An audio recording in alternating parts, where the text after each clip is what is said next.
I would like this evening, if I may, talk about several things.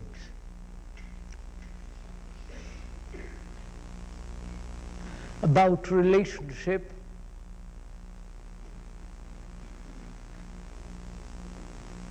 what is love,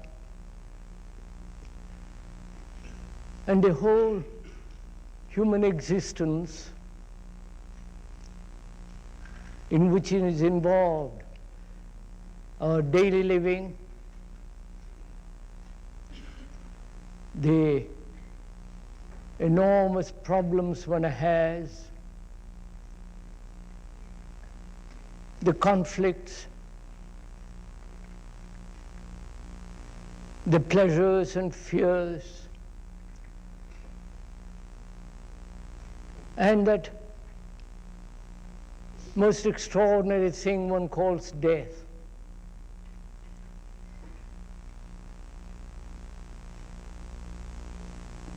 As we were saying the other day,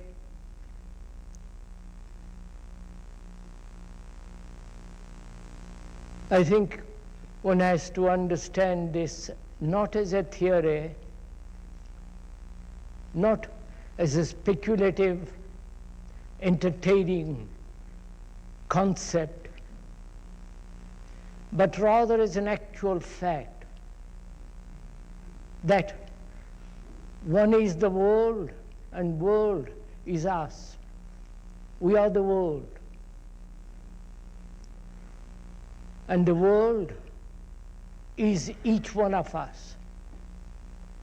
And to feel that, to really be committed to it and to nothing else,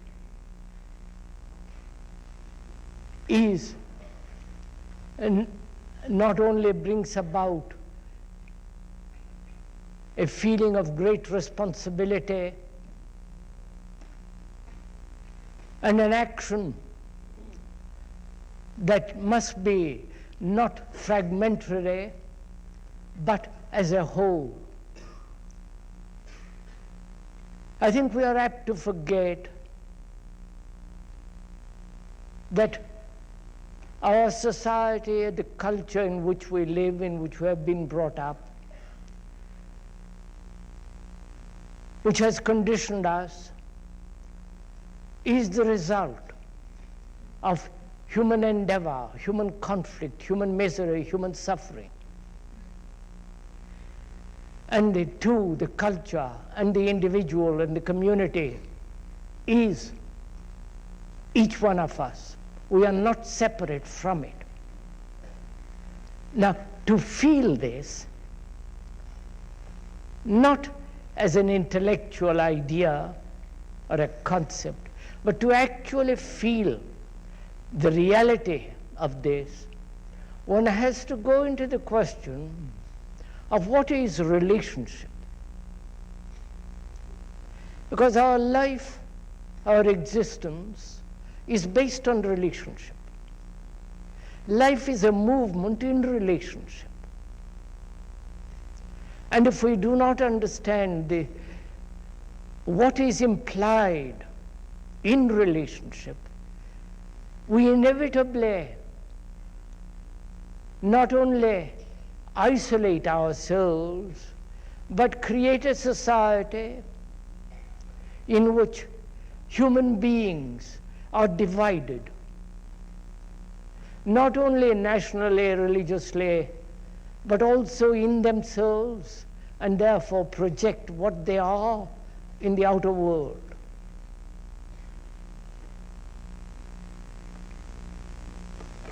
I do not know if one has gone into this question deeply for oneself to find out if one can live with another in total harmony,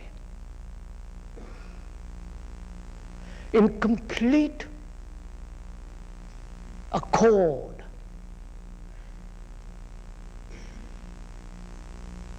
so that there is no barrier, no division, a feeling of complete unity. Because relationship means, doesn't it, to be related. Not in action, not in some project, not in an ideology or a concept, to be totally united in the sense that the division, the fragmentation between individuals, between two human beings, doesn't exist at all at any level. Unless one finds this a relationship,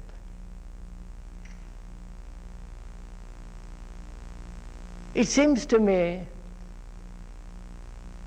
that when we try to bring about order in the world, theoretically or technologically, we are bound to create not only deep divisions between man and man, but also will be unable to prevent corruption.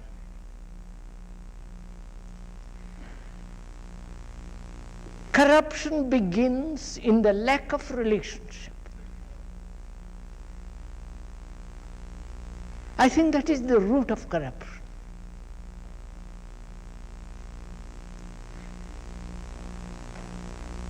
A relationship, as we know it now,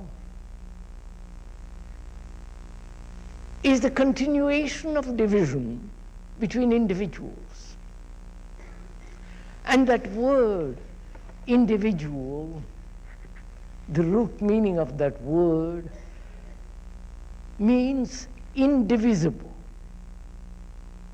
A human being who is in himself not divided, not fragmented, is really an individual. But most of us are not individuals. We think we are, and therefore there is the opposition of the individual against the community. But when one understands not only the meaning of that word in the dictionary sense, but the deep sense of individuality in which there is no fragmentation at all, that is, perfect harmony between the mind, the heart, and the physical organism. It is only then that an individuality exists. And as our present relationship with each other, however intimate or superficial, deep or passing,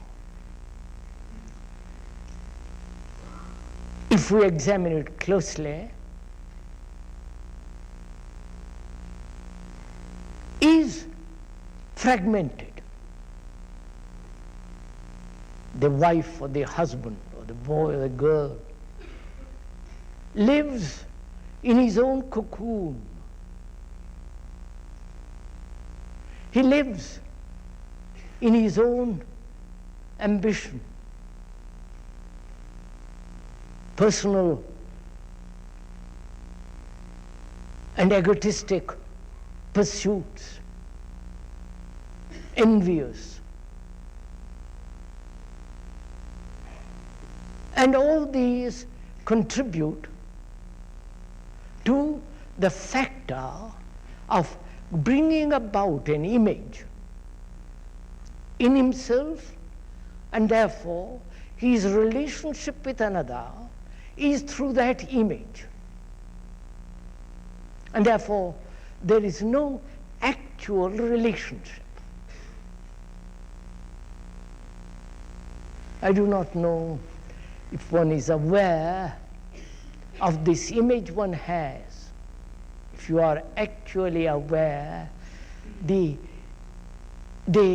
structure and the nature of this image that one has built around oneself and in oneself. And each person is doing this all the time. And how can there be a relationship with another if there is the personal drive, envy, competition, greed, and all the rest of those things which are sustained and exaggerated in modern society? How can there be a relationship with another if each one of us is pursuing his own personal achievement, his own personal success? I do not know if one is at all aware of all this. We are so conditioned that we accept that as the norm, as the pattern of life, that each one must pursue his own peculiar idiosyncrasy, his own peculiar tendency, and try to establish a relationship with another in spite of this. That's what we are doing, aren't we? If we examine each one, if one examines oneself closely, isn't that what one is doing? Isn't that what you're all doing? Though you may be married, you go to the office or to the factory, whatever you do, during the whole of the day you pursue that. And she, in our house, with her own troubles, with her own vanities, all that happens. And where is the relationship between those two human beings? Is it in bed?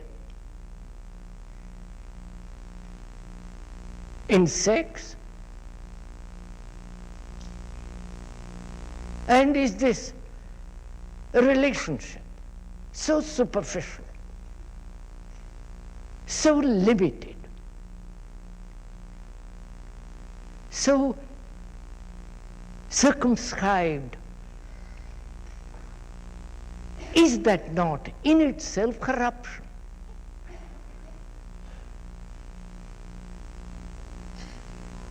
Probably, you will ask, how is one then to live if you do not go to the office, pursue your own particular ambition, envy, your own desire to achieve and attain? If one doesn't do all those things, what is one to do? I think that's a wrong question altogether. Don't you?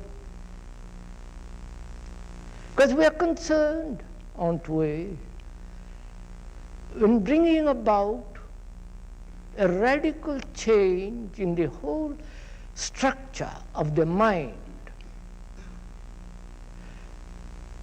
Because the crisis is not in the outer world, but the crisis is in consciousness itself. And until we understand this crisis, not superficially, not according to some philosopher or some teacher, but actually understand it for ourselves deeply by looking into it, examining it. We shall not be able to bring about a change. And we are concerned with psychological revolution.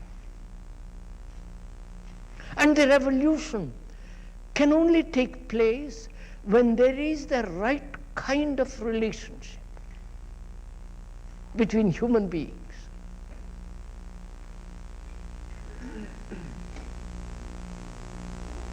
And how is such a relationship to be brought about? First, the problem is clear, isn't it? If I'm married, I have a responsibility, children and all the rest of it. I go to the office or to some work and spend my whole day there. Please share this problem with me, will you? It's your problem, not my problem.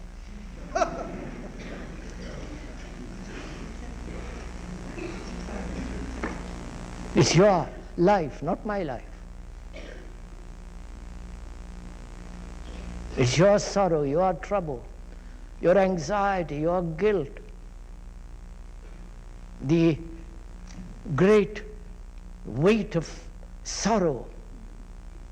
That's one's life. It is that, this battle. And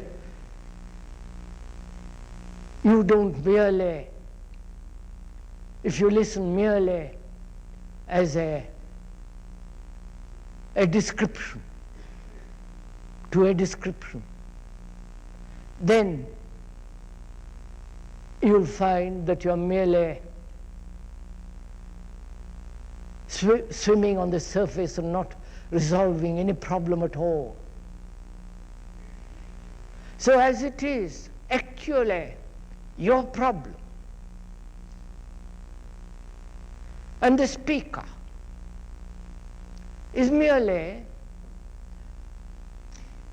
describing the problem, knowing that the description is not the described, and to share this problem together, which is, how can human beings, you and I, find in all this turmoil, mess, hatred, war, destruction, pollution, this terrible thing that are going on in the world, how can we find right relationship?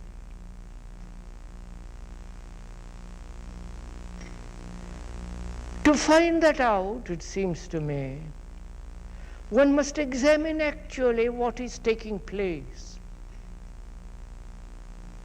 See what actually is, not what we'd like to think it should be, or try to change our relationship to a future concept, but actually observe what it is now. And in observing what it is now, the fact, the truth, the actuality of it, then there is a possibility of changing that. As we said the other day again, when there is a possibility, then there is great energy.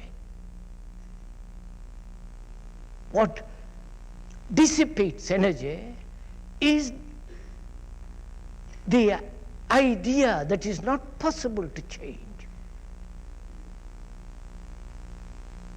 So we must look at our relationship as it is now, actual, every day. And in observing what it is, then we shall discover how to bring about a change in that actuality. So we are describing what actually is, which is each one lives in his own world, in his world of ambition, greed, fear, the desire to succeed and all the rest of it. You know what's going on. And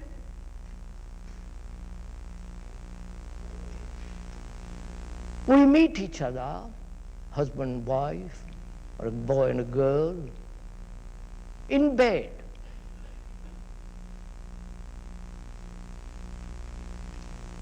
And that's what we call love.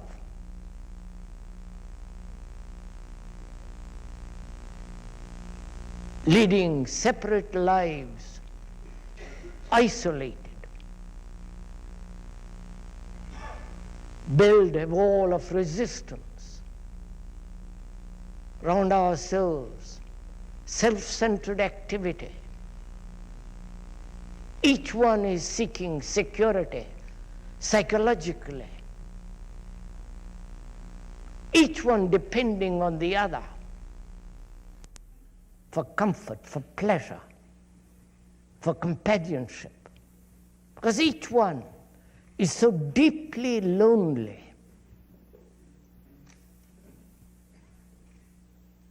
Each one demanding to be loved, to be cherished. Each one trying to dominate the other.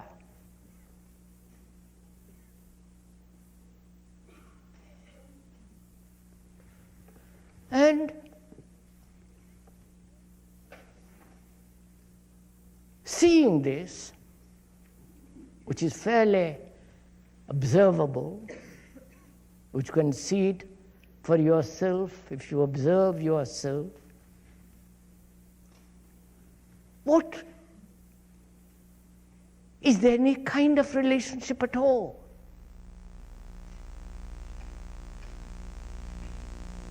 And because there is no relationship between two human beings, though they may have children, house, all the business of it all, actually they're not related. If they have a common project together,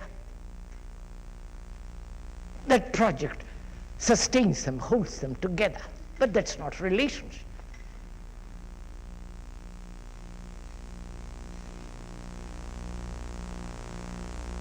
So, seeing all this,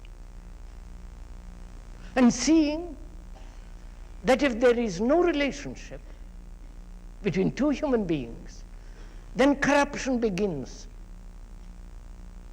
Not in the outward structure of society, the pollution in the outer phenomenon, but pollution, corruption, destruction begins when human beings have actually no relationship at all, as you haven't. You may hold the hand of another, kiss each other, sleep together.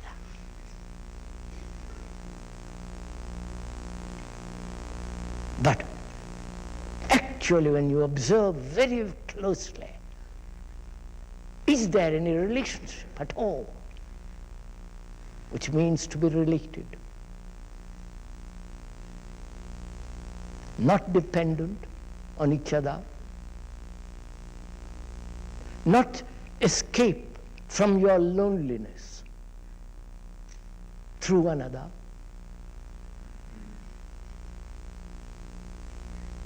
not try to find comfort, companionship through another.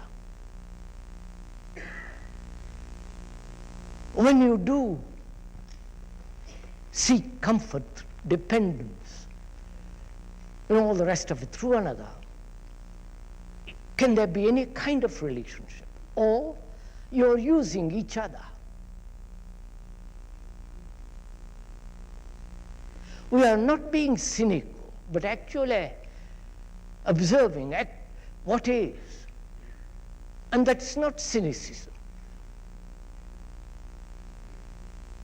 So, to find out what is a relationship, what is actually to be related to another, one must understand this question of loneliness. Because most of us are terribly lonely.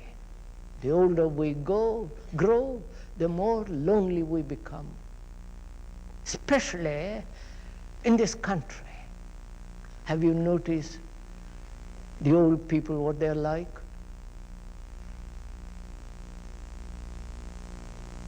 Have you noticed their escapes, their amusement?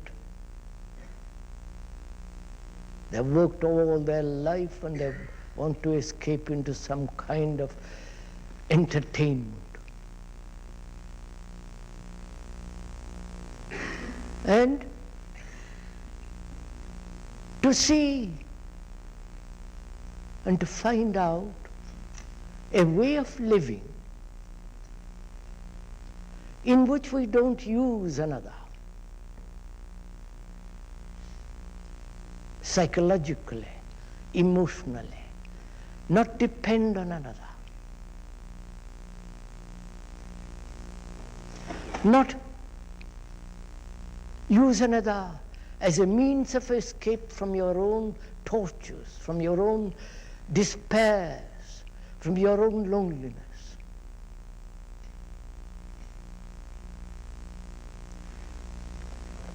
Now, to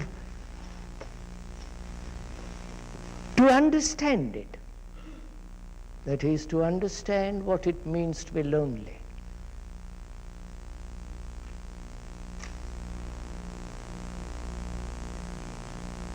have you been ever lonely?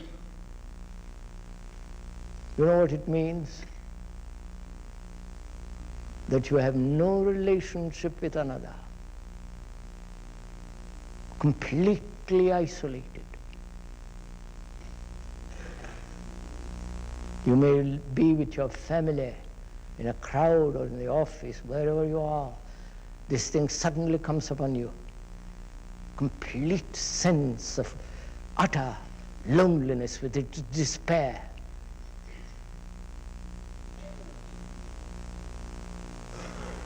And till you solve that completely, your relationship becomes a means of escape, and therefore it leads to corruption, leads to misery. So, how to understand this loneliness, this sense of complete isolation?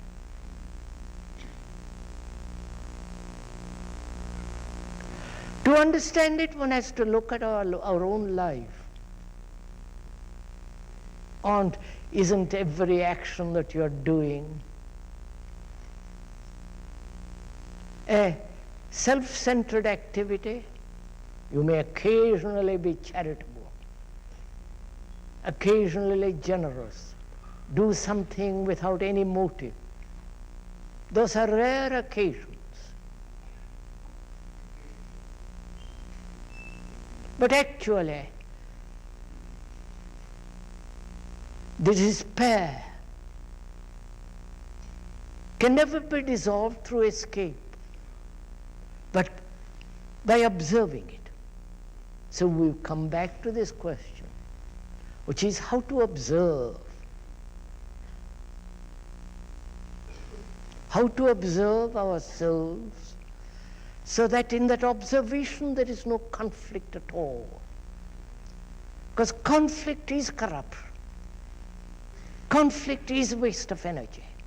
Conflict is the battle of our life. From the moment we are born till we die. And is it possible to live without a single moment of conflict? And to do that, to find out for ourselves, one has to learn how to observe. How to observe our whole movement. We went into that the other day.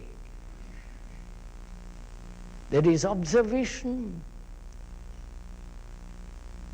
which becomes harmonious, which is true, when the observer is not, but only observation. We went into that. So I won't go into it again because it'd be rather a waste of time because there's so many things to talk about. And when there is no relationship, can there be love? We talk about it.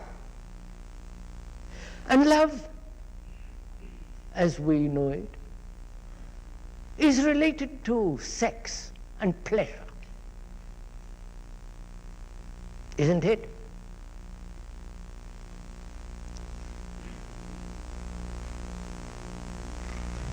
No?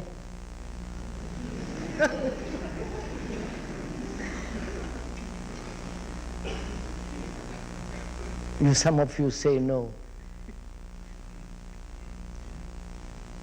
Then, when you say no, then you must be without ambition. Then there must be no competition. Then there must be no division. As you and me, we and they. There must be no division of nationality, no division in belief, or the division brought about by belief, division brought about by knowledge. Then only and more you can say you love.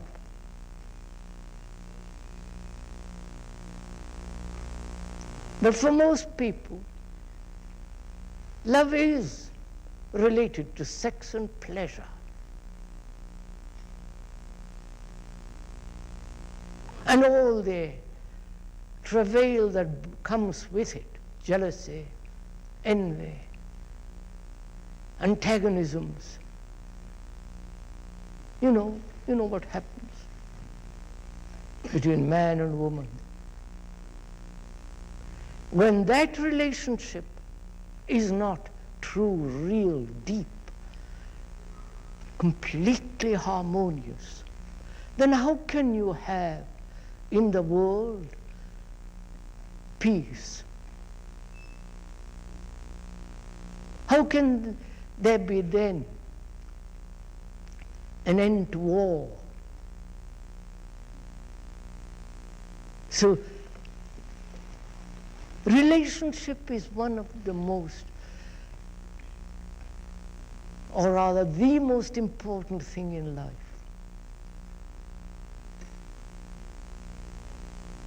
That means to understand what love is. Surely one comes upon it strangely without asking for it. When you find out for yourself what it is not, what love is not, then you know what love is. Not theoretically, not intellectually, or verbally, but when you realize actually what it is not, which is a mind that is in competitive, ambitious, mind that is striving, comparing, imitating. Such a mind cannot possibly love. So can you, living in this world, live completely without ambition? Completely,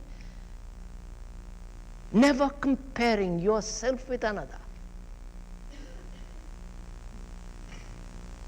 Because the moment you compare, then there is conflict, then there is envy, then there is ambition, then there is the desire to achieve, to go beyond the other. Do listen to all this. It's your life we are talking about.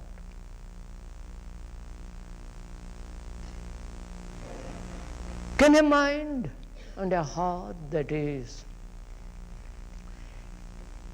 remembers the hurts,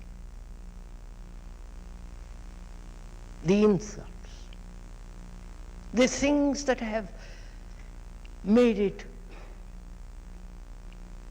sensitive, dull. Can such a mind and a heart know what love is?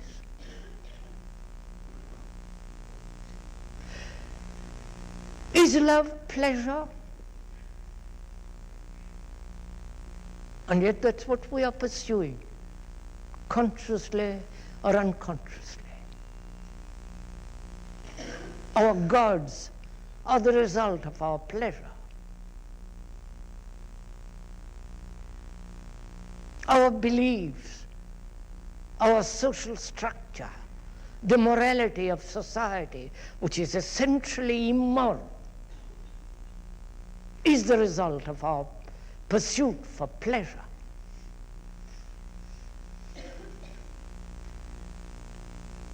And when you say, I love somebody, is it love?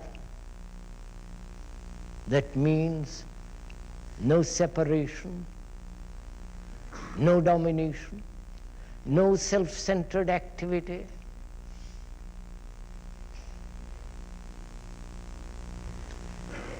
And to find out what it is, one must deny all this.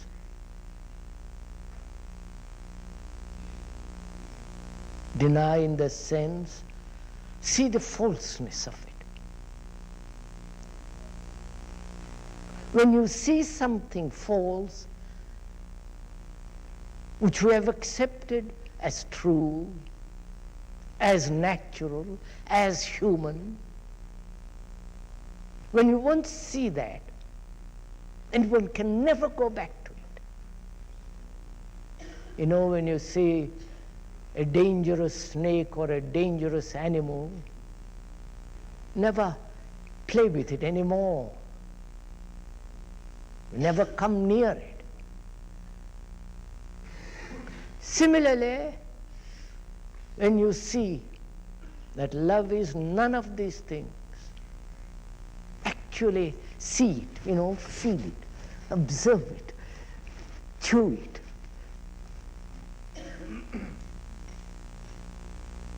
Live with it.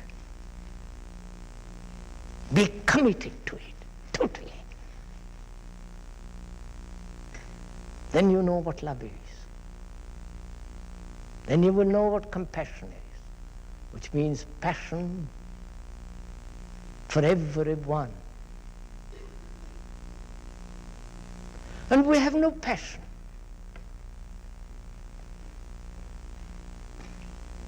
We have lust, we have pleasure. And the word passion comes from the root of sorrow.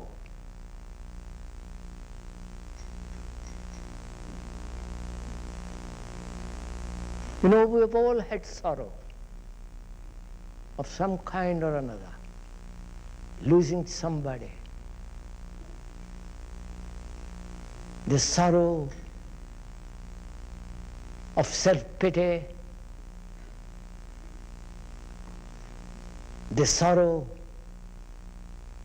of the human race, both collective and personal.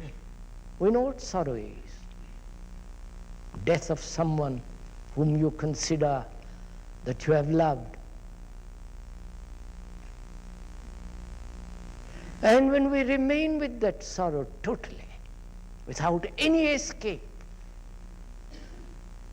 without trying to rationalize it, without trying to escape from it through any form, through verbal, through words or through action, when you totally remain with it, completely, without any movement of thought, then you will find out of that sorrow comes passion.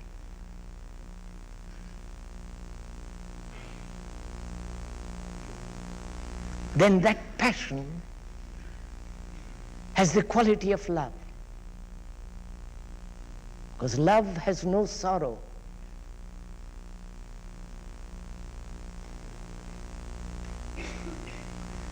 And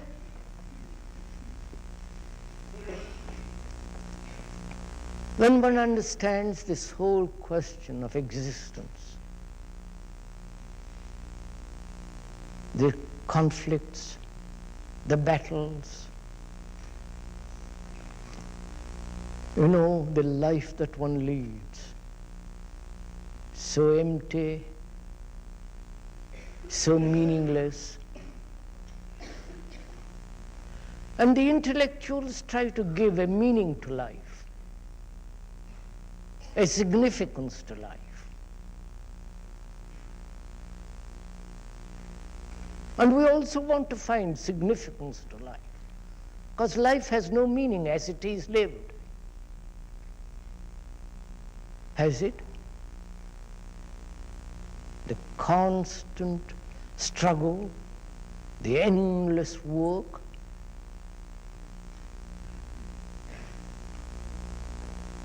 the misery, the suffering, the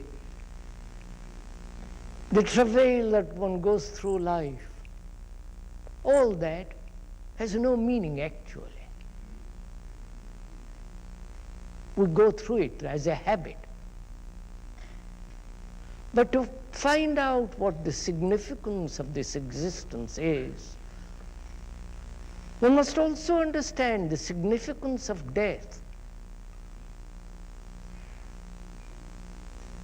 Because living and dying are together. They're not two separate things. So one must inquire what it means to die, because that's part of our living.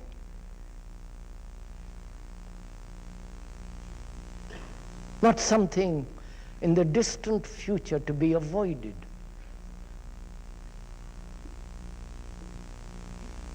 Only to be faced when one is desperately ill, old age, or an accident, or die on a battlefield.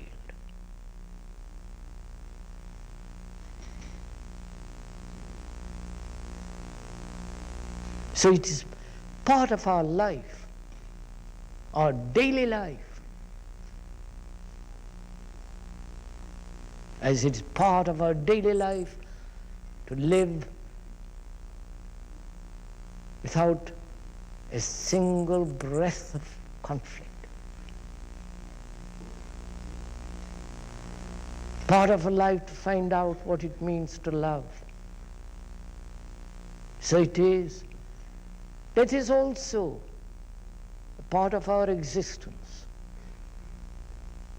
The whole field of our existence is not merely to end in death.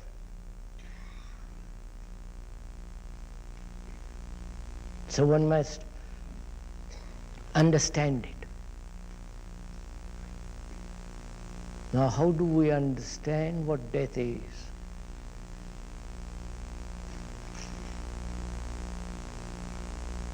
Can you understand it when you are dying at the last moment? Unconscious, probably the way you have lived, the strains, the emotional struggles, the ambitions, the drive, all that makes one at the last moment incapable of clear perception. Then there is old age, and the fear of old age, the deterioration of the mind,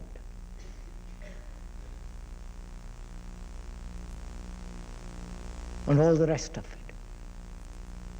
So, one has to understand what death is now, not tomorrow.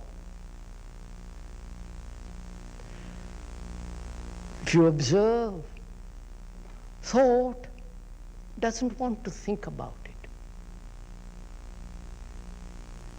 It will think about all the things it will do tomorrow. The building the bridges, how to invent new things, better bathrooms, and all the rest of thought can think about.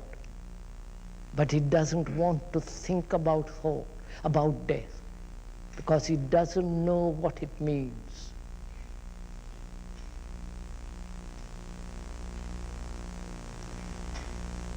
And the meaning of death is that to be found through the process of thought. You are following all this? Are we sharing together all this? Please do share it.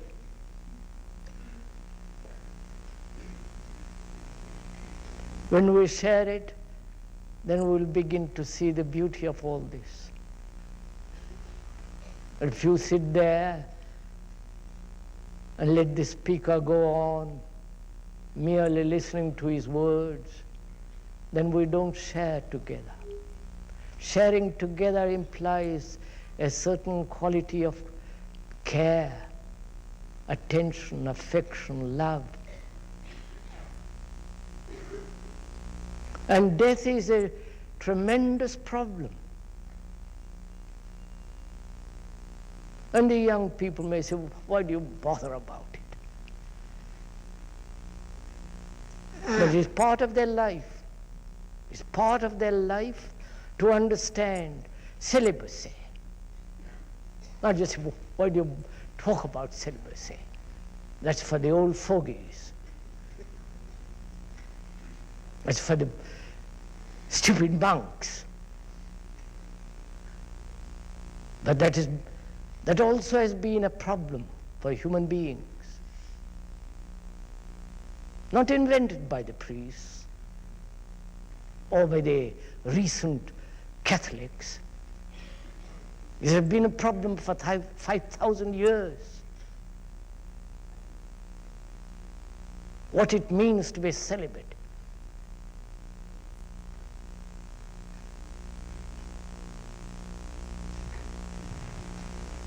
And to find, and to also, that's part of life. Can the mind be completely chaste and not being able to find out how to live a chaste life? One takes vows of celibacy and goes through the tortures. The biological tortures. That is not celibacy. Celibacy is something entirely different. It is to have a mind that is free from all image, from all knowledge, which means understanding the whole process of pleasure and fear, which we went into the other day. So similarly, one has to understand this thing called death.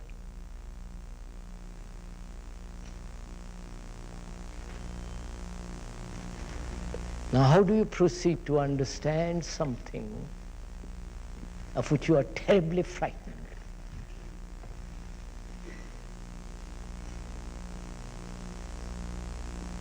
Aren't you, most of us, aren't we frightened of death?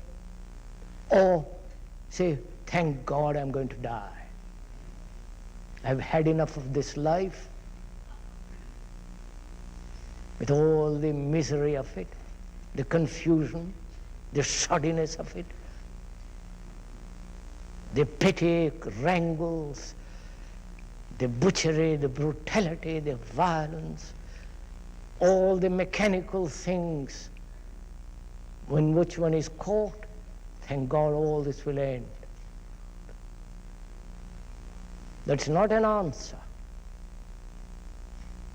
Or to rationalize death, or to believe in some incarnation, as the whole Asiatic world does, reincarnation. To go into that, to find out what reincarnation means, which is to incarnate, next life, to be born, next life. You to be born in a future existence. And to find out that, you must find out what you are now. What are you now? If you believe in reincarnation, what are you now? A lot of words, a lot of experiences, knowledge, conditioned by various cultures, all the identifications of your life, your furniture, your house, your bank account.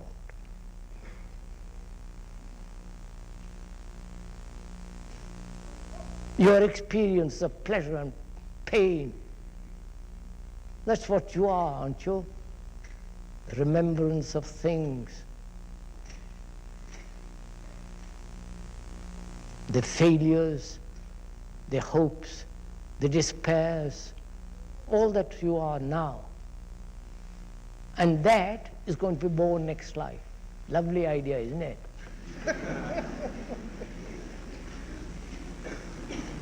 Or you think that there is a permanent soul, permanent entity in you. Is there anything permanent in you? The moment you say there is a permanent soul, permanent entity, that entity is the result of your thinking,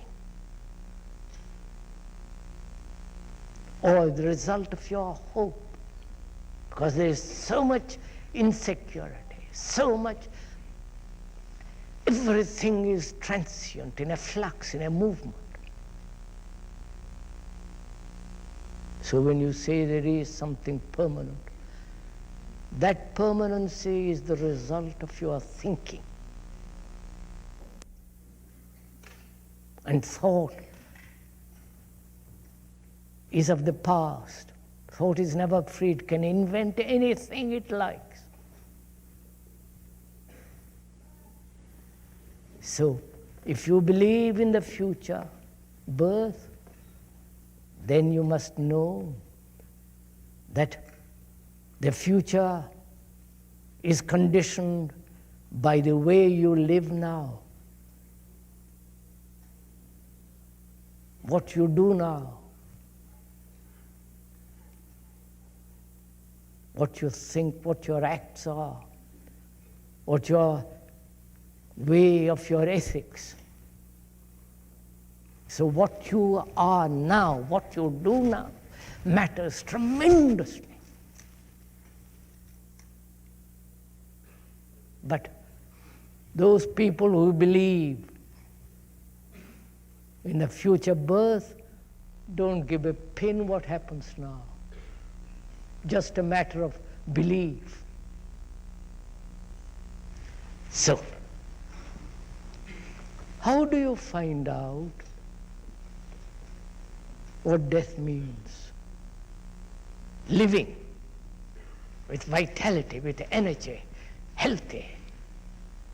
Not when you are insane or unbalanced or ill, or when you have, not at the last moment. Now, how do you find out? Knowing the organism will inevitably wear out. Like every machinery must wear out. But unfortunately, our machinery we use so disrespectfully. Don't we?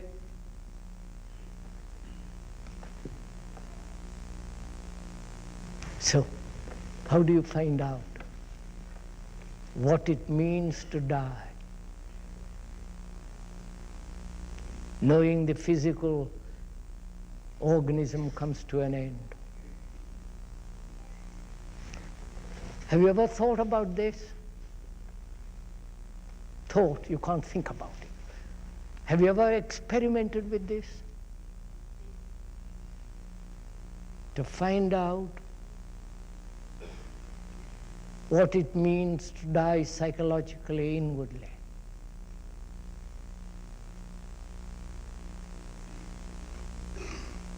Not how to find immortality,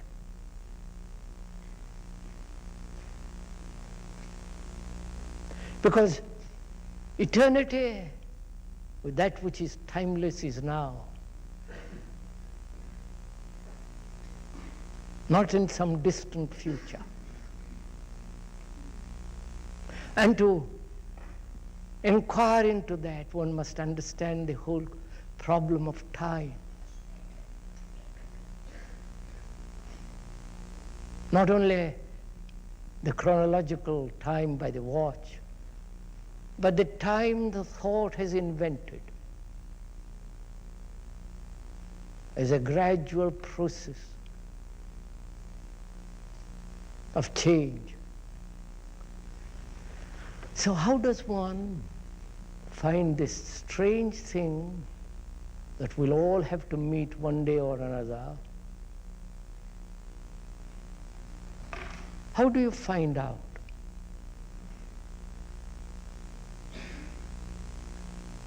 Can one die psychologically today? Die to everything that you have known. Take, for instance, one thing, to die to your pleasure, die to your attachment, your dependence. End it without arguing, without rationalizing, without trying to find ways and means of avoiding it. You've understood my question? Not quite? So, you know what it means to die, not physically, but psychologically, inwardly, which means to end to that, to put an end to that which has continuity. You understand this?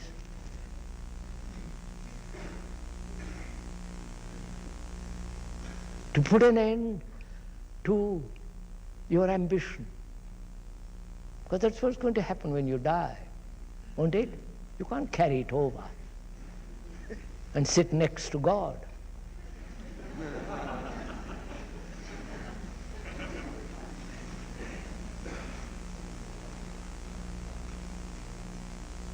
You have to, when you die actually, you have to end so many things without any argument. Can't say to death, hold on a minute, let me finish my job.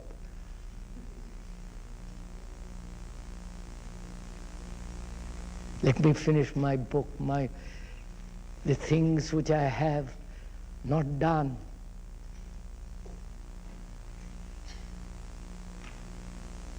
Let me heal the hurts which I have given to others. You have no time. So to find out, to live a life now, today, in which there is always an ending.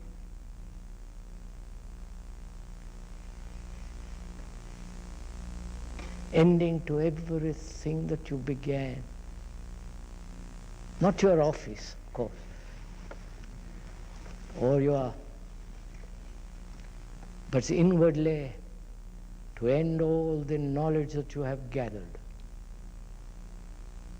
Knowledge being your experience, your memories, your hurts,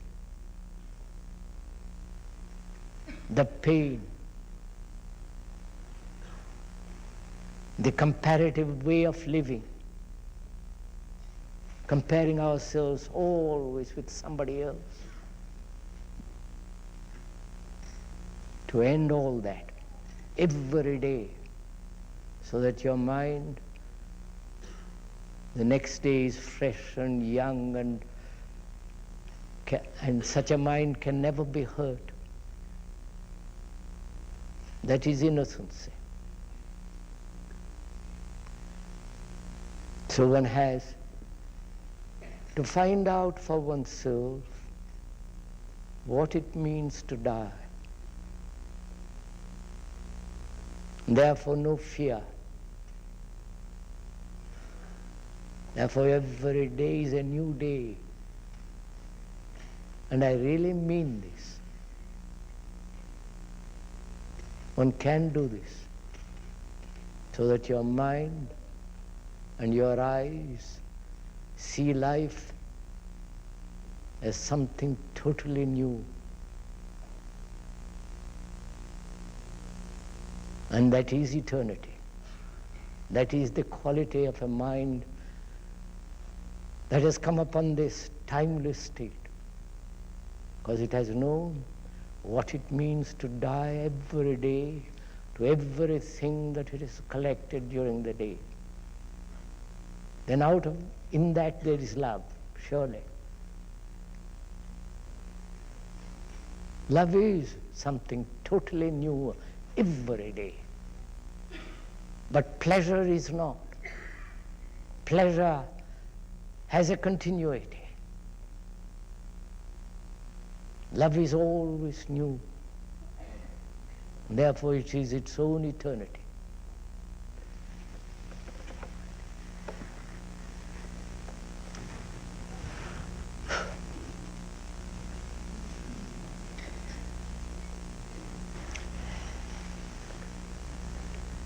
You want to ask any question?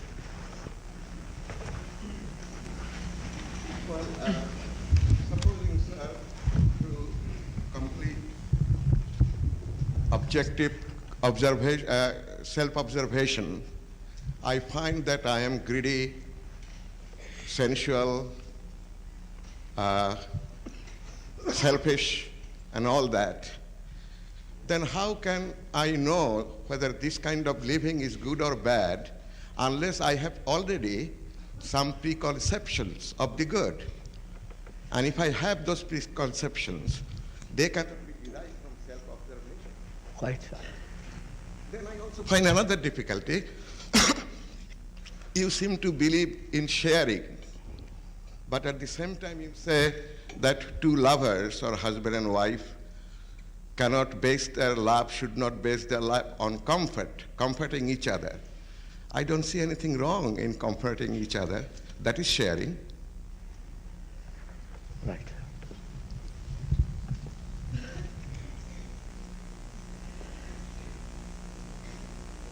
The gentleman asks, one must have a concept of the good, otherwise, why should one give up all this ambition, greed, and envy, and all the rest of it? That's right, sir? That's part of the first question. You must have a concept of what is good, a formula of what is good. You can have a formula or a concept of what is better, but can you have a concept of what is good? Yes, I think so. Just you say so. Gentleman says he says so. Yes, think so. he thinks so. Is thought, can thought produce what is good? No, I meant preconceptions of good. Yes, sir. Conception of good is the product of thought. Otherwise, how can you conceive what is good? Yeah, but preconceptions cannot be derived from our self-observation. I'm just pointing that out, sir. Why should you have a concept of the good at all? Otherwise, how do I know whether my living is really Wait. good or bad? Then how do you know whether my living is good or bad? Just listen to the question. If I have no concept of what is good, how do I know what is good or bad in my life?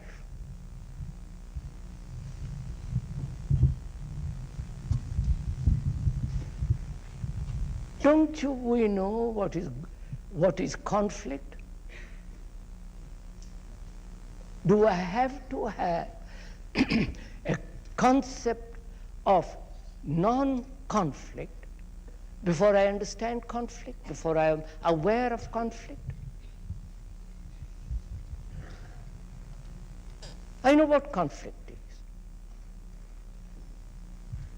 The struggle, the pain, conflict. Don't I know that without knowing a state when there is no conflict?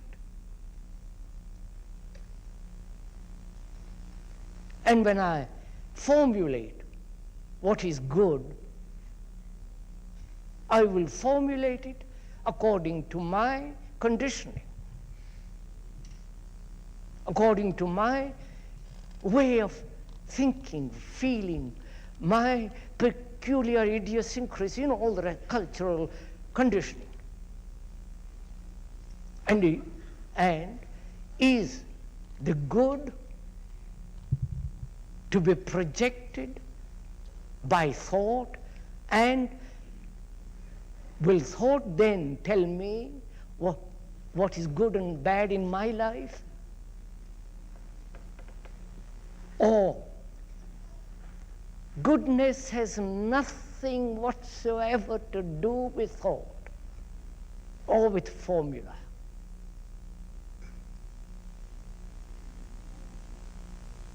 Where does goodness flower, blossom? Do tell me. In a concept, in some future idea, in some ideal? That is, in the future. A concept means a future. Tomorrow it may be very far away or very close, but it's still in time. And when you have a concept projected by thought, and thought being the response of memory, response of accumulated knowledge, depending on the culture in which you have lived. And do you find that goodness in the future created by thought, or do you find it when you begin to understand conflict, pain, sorrow? So in the understanding of what is, not comparing what is with what should be, but actually what is, then in that understanding flowers goodness. Surely, goodness has nothing whatsoever to do with thought. Has it? Has love got anything to do with thought? Can you cultivate love by saying, my ideal of love is that? Formulated beautifully. And cultivate it. Do you know what happens when you cultivate love?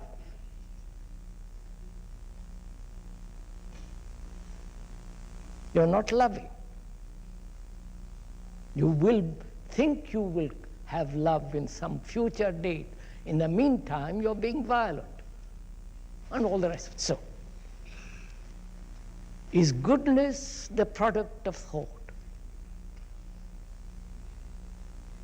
Is love the product of experience, of knowledge?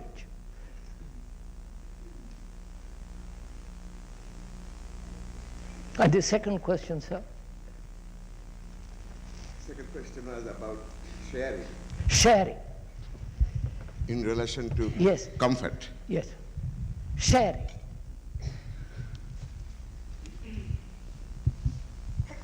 Companionship. What do you share? Now, just a minute. What are we sharing now?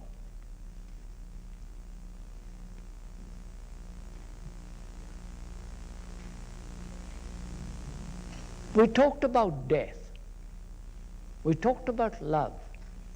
We talked about the necessity of total revolution, psychologically, complete change, not live in the old pattern of formulas, of struggle, pain, imitation, conformity, and all the rest of the thing which man has lived for millennia and produced this marvelous, messy world.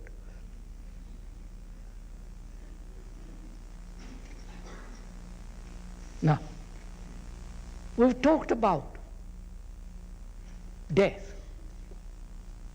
How do we share that thing together?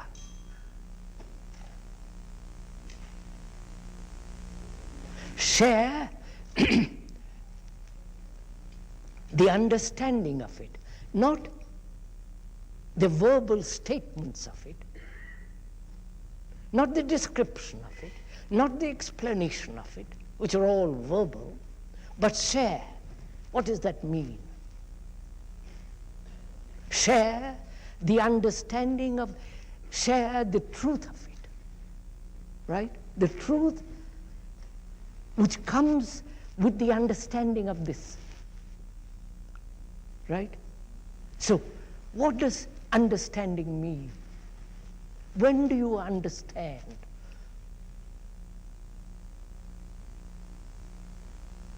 You tell me something which is serious, which is vital, which is of relevant, which is important. And I listen to it. I listen to it completely because it's vital to me. And to listen so vitally, my mind must be quiet. Mustn't it? If I'm chattering, if I'm looking somewhere else, if I'm comparing what you are saying with what I know, my mind is not quiet. It's only when my mind is quiet and listens completely, then there is understanding. The understanding of the truth of the thing. That we share together. Otherwise we can't share. We can't share the words. We can only share the truth of something. When you and I see the truth of something. And that can be seen only when your mind is totally committed to the observation. And to share, compare with a friend the beauty of a sunset. To see the lovely hills and the shadows and the moonlight. How do you share it? By telling him, do look at that marvelous hill. You may say it. But is that sharing?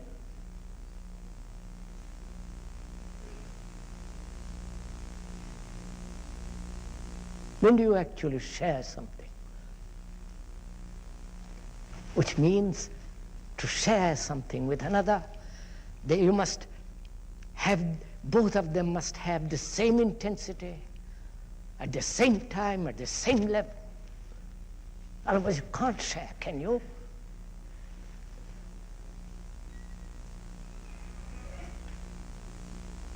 You must both have the common interest,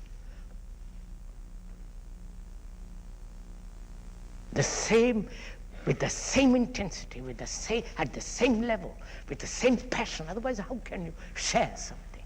You can share a piece of bread. I'll give you half of bread, but that's not what we're talking about.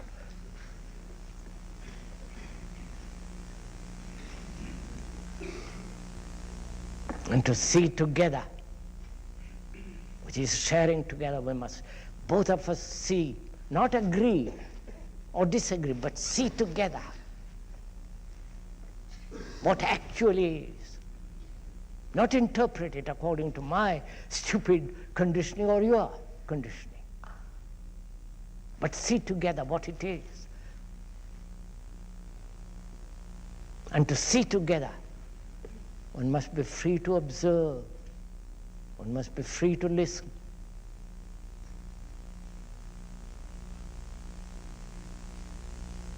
And that means no prejudice. I must cease to be a Hindu totally.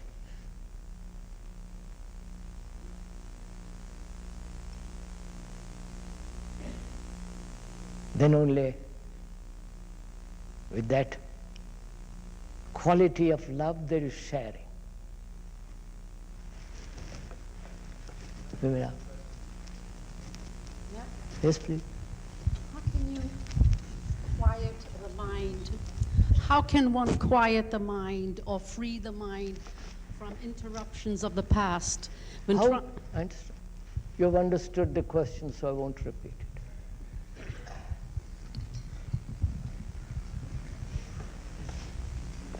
I don't know if there is time to go into this.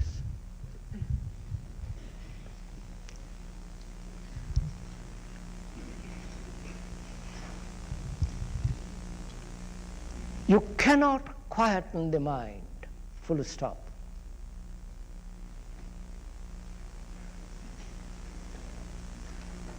Those are tricks.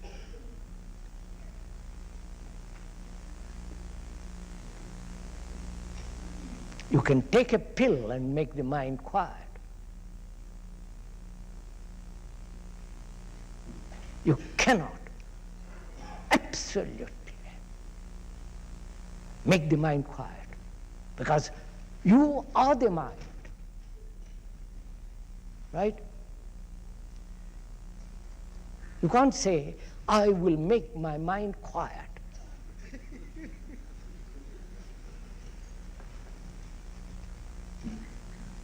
Therefore, one has to understand what meditation is.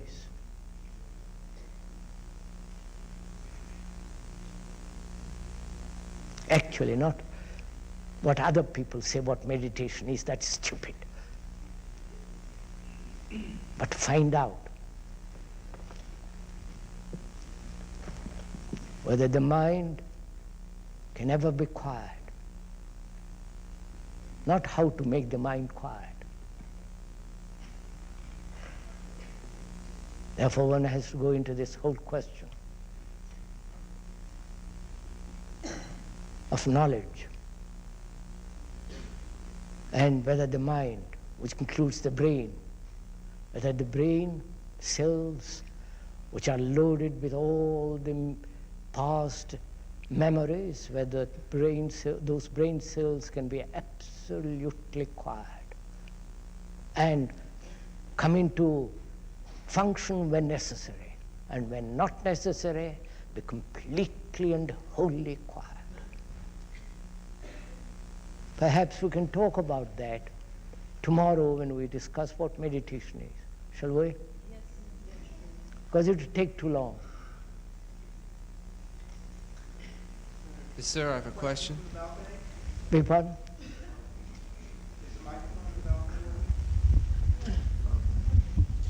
Sir, I have a question.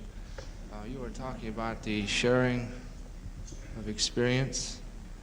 Well, I believe in the sharing of the experience of sex, and I'd like to know what you feel about living the life of in a state of marriage as opposed to living a life of promiscuity. I haven't understood your question, sir.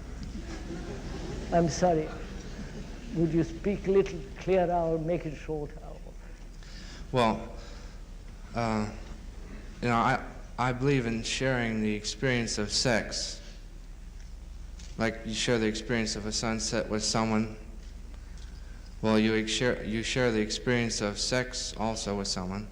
What? So, I'd like to know: do you believe in sharing a life in the state of a marriage? Have you understood? I don't quite understand. Sharing sex? But you are sharing sex, aren't you? I don't understand the question. Come on, madam. Yes. May I ask one question, sir? What, sir? May I ask one question, sir? You can ask anything you like, sir. Yes, may I ask the question, sir? May I ask a question from the balcony, sir? I don't believe that. I can speak very loudly. Go ahead, sir. Why has life come into existence? Oh, Is it the result of cosmic love? no, sir. This is just, I can't tell you, better ask the scientist.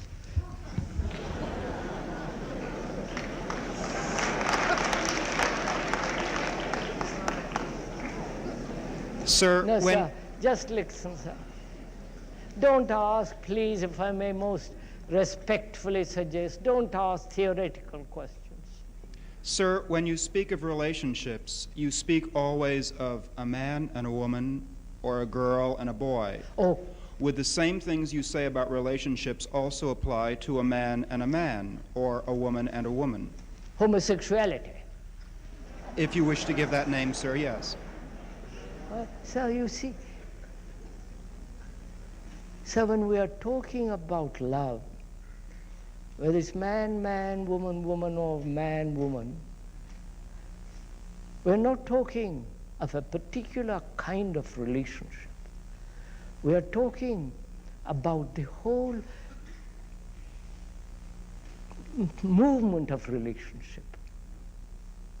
Not with one or two, or the whole sense of relationship. Don't you know what it means to be related to the world?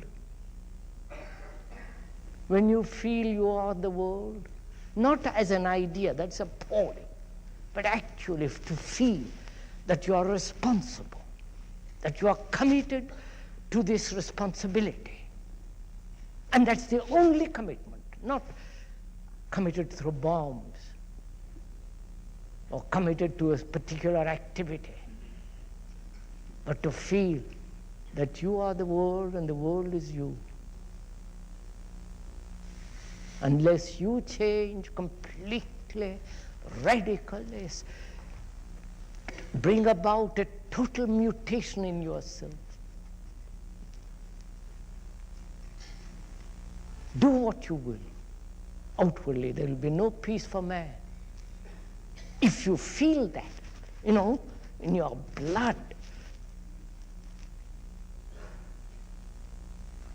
then your questions will be related to entirely to the present and bringing about a change in the present, not in some speculative, idiotic ideals. Sorry. The last time we were together, you were telling us that if someone has a painful experience and it's not fully faced or it's avoided, it goes into the unconscious as a fragment.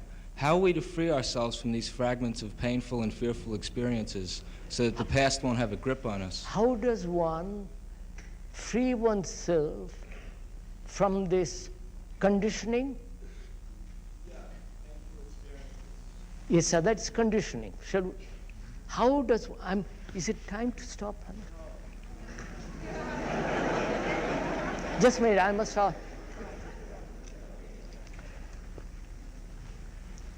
How does one free oneself from this conditioning?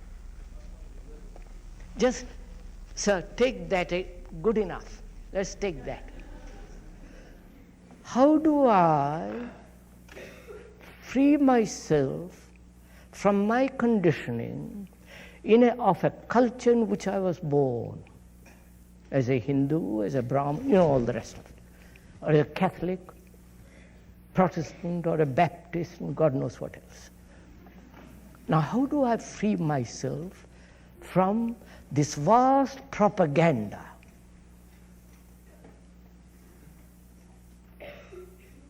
First, I must be aware of it, that I am conditioned.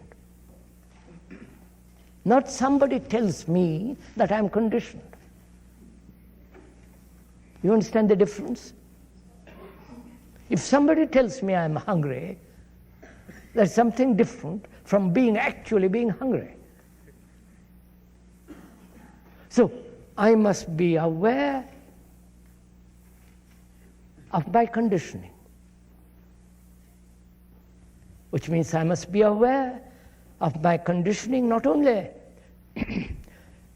superficially, but at the deeper levels. That is, I must be aware totally.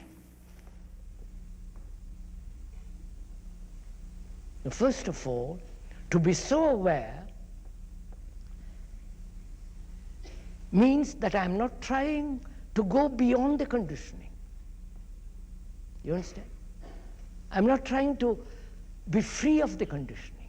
I must see it as actually it is, not bring in another element which is wanting to be free. You understand? Because that is an escape from actuality. You're following this? So, I must be aware. What does that mean? Aware totally, not partially, of my conditioning as a Jew, Hindu, Buddhist, all the rest of it, communist, and all that. That means my mind must be highly sensitive, mustn't it? Otherwise I can't be aware, can I? Sensitive. That means I must observe very, very closely everything around me. The color, the depth, the quality of people, things around me. And I must also be aware, without any choice, what actually is my conditioning. Can you do that? Not trying to interpret it, not trying to change it, not trying to go beyond it, or try to be free of it, just to be to be totally aware of it. Which means, shall I go into it? Do you want me to go into it? You have time and the energy? Right. Don't clap, sir, don't. It's all right, I'll go on. You know, when you observe a tree, there is, between you and the tree, time and space, isn't there?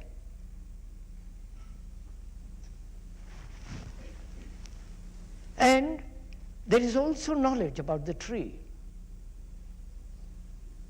right? The knowledge, the botanical knowledge of the tree, the distance between you and the tree, which is time, and the separation which comes through knowledge of the tree, right? Now, to look at that tree without knowledge, without the time quality, which doesn't mean identifying yourself with the tree. You're following this? Now, to do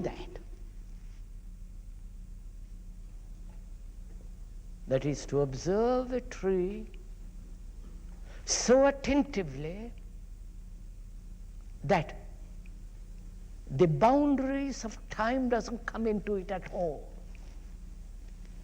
The boundaries of time comes in only when you have knowledge about the tree. You see that? Am I complicating it? Yes, right. Look, sir. Now, wait a minute. I'll bring it nearer. To look at your wife or your friend or your boy, girl, or your man or whatever it is, please don't waste time laughing, it isn't worth it. To look without the image. The image is the past, isn't it? The past which has been put together by thought as nagging, bullying, dominating, insult, you know, the images that one builds about another, the pleasure, the companion, and all that. Now, to look at another without the image, it is the image that separates. Right? It's the image that gives distance, the time. So, the image is the knowledge which you have accumulated as the past. Now, to look without that image, to look at that tree, or the flower, or the cloud, or the wife, or the husband, the boy, and so on, so on, so on, man and man, to look without the image. Now, if you can do that, then you can observe your conditioning totally. And you look at it with a mind that is not spotted by the past, and therefore the mind itself is free of the conditioning. You're following all this?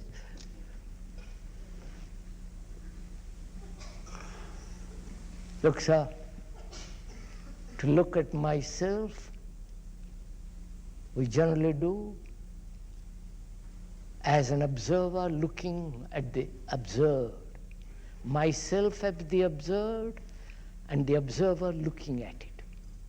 The observer is the knowledge, is the past, is the time, the accumulated experiences.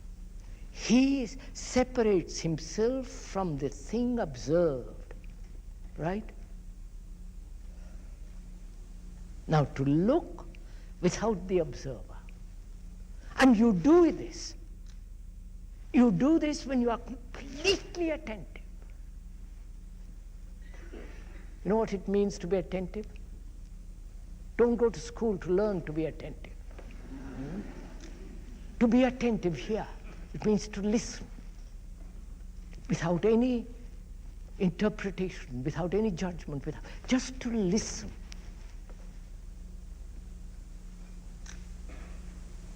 When you are so listening, there is no boundary. There is no you listening. There is only a state of listening.